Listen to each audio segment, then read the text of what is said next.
Cette capsule est une commandite de Kia Notre-Dame-des-Pins. 45 minutes des ponts, sortie 53 de l'autoroute de la Beauce. On vous en donne toujours plus. Voici d'hier à aujourd'hui, une capsule de Normand de Lessard. Normand nous présente des personnes ou des événements qui sont venus marquer notre passé en Beauce. Sur ce, bon visionnement.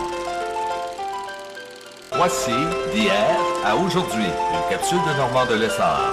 Normand nous présente des personnes ou des événements qui sont venus marquer notre passé en Beauce. Sur ce, bon visionnement. Allô tout le monde, ici Normand de Lessard et bienvenue à une autre capsule d'hier à aujourd'hui. Cette semaine, tirée de l'émission Mon pays, c'est la Beauce, je vous présente Saint-Édouard de Frampton. On regarde ce que ça donne. Bon visionnement! C'est dans le canton en 1806. Les premiers pionniers arrivés vers 1812-1815 furent des Irlandais catholiques. Plus tard, vinrent des Anglais, des Écossais, puis des Canadiens français.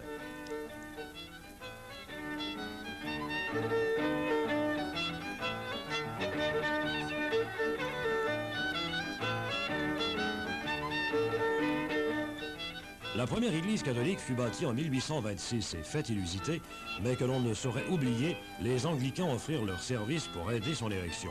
Une chapelle anglicane en pierre, qui existe encore, fut construite en 1830 à Springbrook. L'érection canonique de la paroisse eut lieu le 17 mars 1858 et quelques mois plus tard, l'érection civile. L'église actuelle est en bois et a remplacé la première en 1863. Le coquet presbytère fut bâti en 1968. La paroisse est sous la direction spirituelle de l'abbé René Villeneuve. La population est d'environ 1600 âmes, avec augmentation en été. Vers 1958-60, les écoles de rang ont fermé leurs portes pour centraliser l'instruction au village. Au couvent et à l'école Saint-Jean-Baptiste, les sœurs servantes du Saint-Cœur de Marie dirigent l'enseignement depuis 1903. En 1965, une œuvre rêvée depuis plusieurs années s'est matérialisée, le foyer de Frampton. 34 pensionnaires y trouvent gîte. Le chanoine Humphrey, curé de Frampton, de 1938 à 1966, agit comme aumônier auprès de ses anciens paroissiens. À l'entrée du village se trouve l'hôpital Sainte-Famille pour malades chroniques.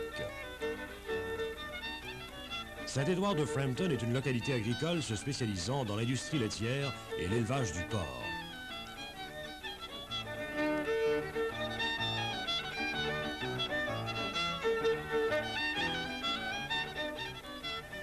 La coupe du bois de pulpe et de bois de construction se fait également. Nous y retrouvons un moulin à scie, 2 meuneries, quelques commerces et 2 institutions financières. L'entaille des érables, qui se fait au printemps, fournit aussi un apport intéressant aux revenus des cultivateurs.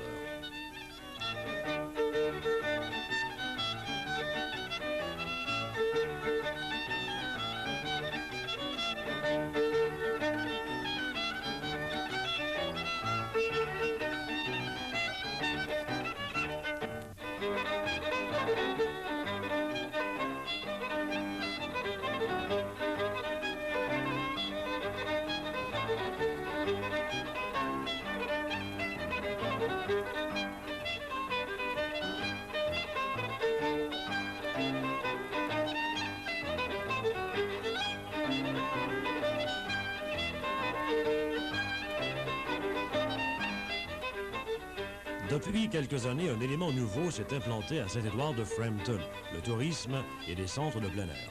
Nous retrouvons un club de golf bien aménagé, un centre de plein air près du mont O'Neill, le centre multi-air tout près de vieux moulins à farine transformés en centre d'artisanat. Les monts Frampton et O'Neill offrent un panorama splendide sur la vallée de la Chaudière et de l'Etchemin. En hiver, 48 km de pistes de ski de fond et de raquettes sont entretenues, se raccordant aux pistes du mont Orignal, du club de chasse et pêche de Saint-Joseph et du club de chasse et pêche de Sainte-Marie.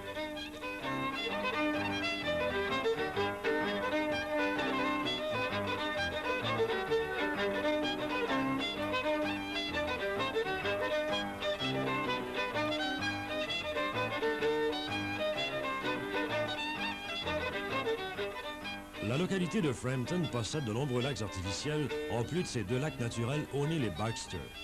Dans cette localité, on retrouve également un petit aéroport. Plusieurs corps intermédiaires sont également en pleine activité.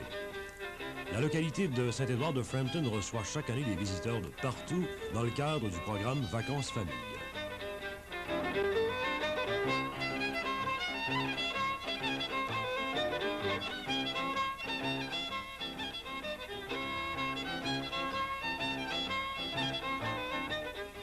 Saint-Édouard de Frampton, une localité au potentiel touristique intéressant et une population accueillante dans ce beau pays de la Beauce.